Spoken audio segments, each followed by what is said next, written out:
آپ مجھے کو سامنے رکھیے، میں ایک انسان ہوں، مکلف ہوں اللہ کے ہاں، جواب دہ ہوں، رسپانسبل ہوں، اکاؤنٹیبل ہوں۔ کچھ چیزیں مجھ پر وارد ہوتی ہیں، کوئی مصیبت آ گئی، کوئی تکلیف آ گئی، کوئی بیماری آ گئی، کوئی نقصان ہو گیا، کچھ ہو گیا۔ اب نوٹ کرنا چاہیے کہ اس کے کچھ اسباب ہوں گے، مادی اسباب ہیں یا کچھ اور لوگ ہیں، کسی نے میرے گھر کو فرض کیجئے کہ کوئی نقصان پہنچانا چاہا ہے، اس نے کام کیا ہے، کسی نے مجھے اٹھا کے پتھر دے مارا ہے، تو یہ سارے فیکٹرز ہیں، لیکن یہ شے بالفعل مجھ پر نہیں وارد ہو سکتی اگر اللہ کا اذن نہ ہو۔ لاکھ سارے اسباب و وسائل ہوں اور لاکھ ساری دنیا ہو، ایک حدیث میں الفاظ آتے ہیں کہ اگر جان لے حضرت عبداللہ ابن عباس، علم ان الامت لو اجتمعت، کہ اگر پوری قوم جمع ہو جائے کہ تمہیں کوئی فائدہ پہنچا دے، نہیں پہنچا سکتی مگر اس بات کا جو اللہ نے تمہارے لیے طے کر دیا، اور اگر پوری قوم مجتمع ہو جائے تمہیں کوئی نقصان پہنچا دے، نہیں پہنچا سکتی۔ تو یہ اسباب و وسائل جو مجھ پر آ رہے ہیں، ان میں جو ہے فیصلہ کنش اذن رب ہے۔ تو میں یہ بھی کہہ سکتا ہوں مجھ پر یہ اس کی لائی ہوئی مصیبت آ گئی، اور یہ بھی کہہ سکتا ہوں کہ اللہ کی طرف سے مجھ پر آیا، وہ خیر ہو یا شر ہو، بالقدر خیر ہی و شر ہی۔ بھلائی کسی نے کرنی چاہیے، اس کا مجھے احسان ماننا چاہیے، اس کا مجھے شکریہ ادا کرنا چاہیے، کوئی بدلہ دے سکتا ہوں تو دینا چاہیے، یہ دنیا کا معاملہ ہوگا۔ اسی طرح کسی نے مجھے نقصان پہنچایا، میں قصاص لے سکتا ہوں، قانونی طور پر مجھے اس کا حق حاصل ہے، لیکن یہ جان لیجئے کہ یہ اچھائی یا بھلائی مجھ تک نہیں آ سکتی تھی بغیر اذن رب۔ تو اذن رب شامل ہو گیا نا، تو میں اس کو شامل کر رہا ہوں، والقدر خیر ہی و شر ہی من اللہ تعالی۔ دوسری طرف میں کچھ کام کرنا چاہتا ہوں، اچھا یا برا جو بھی ہے،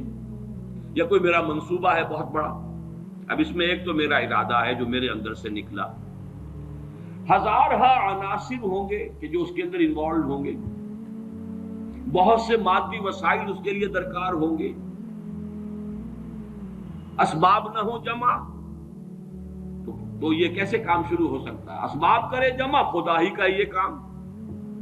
یہ عزم تیرا، یہ مجھے الفاظ پھر یاد آ گئے وہی اکبر الہ آبادی کے، یہ میرے دروس میں اشعار بہت آئے ہیں، اب کچھ ذہن سے اوجل ہو گئے۔ یہ عزم تیرا سعی سے دمساز ہو کیوں کر، عزم تو ہے، عمل کیسے ہو؟ اسباب نہ ہو جمع تو آغاز ہو کیوں کر، اسباب کرے جمع، خدا ہی کا ہے یہ کام، طالب ہو تو خدا سے، تو دعا ہی کا ہے یہ کام۔ یہاں پر بھی ایک فیکٹر ابھی اکبر الہ آبادی کی نگاہ سے بھی اوجل ہے۔ دیکھیے میرا ایک عزم ہے، میرا ایک ارادہ ہے، اس کے لیے کوئی مادی وسائل، کچھ لوگوں کا تعاون درکار ہے، وہ بھی اللہ کے کنٹرول میں ہے، اللہ چاہے گا تو آئے گا۔ پھر بالآخر کسی شے کا پورا ہو جانا آخری درجے میں پھر اللہ کے اذن کا طالب ہے، یہاں تک کہ حضور نے فرمایا کہ جو لقمہ بھی ابن آدم کی حلق سے نیچے اترتا ہے،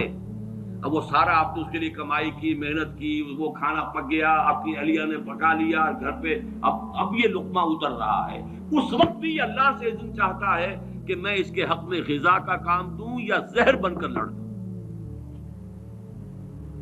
لہذا میں یہ بھی کہہ سکتا ہوں کہ یہ کام اس طرح ہو گیا، میرے کرنے سے ہو گیا، ان اسباب سے ہو گیا، ان مددگاروں کی مدد سے ہو گیا، اور یہ بھی کہہ سکتا ہوں کہ یہ کام میں نے نہیں کیا، اللہ نے کیا۔ صرف جو ہمیں تلقین کی گئی ہے وہ یہ ہے، خیر وجود میں آ جائے تو اسے اللہ کی طرف منسوب کرو۔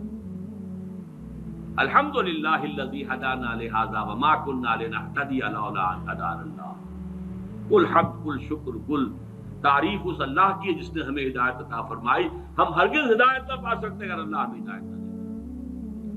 غلطی ہو جائے تو اسے اپنی جانب منسوب کرو، ربنا ظلمنا انفسنا وان لم تغفر لنا وترحمنا لنکونن من الخاسرین۔ شیطنت اس کے برعکس ہے،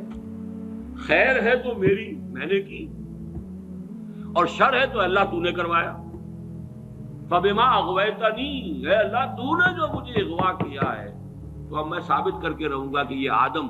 اس اکرام و تکریم کا مستحق نہیں تھا جو تو نے اس کو عطا کر دی۔ یہ ہے شیطنت، شیطانیت، اور وہ ہے آدمیت۔ غلطی ہو، خرابی ہو، اپنی طرف منسوب کرو، اور اگر کوئی خیر ہے اللہ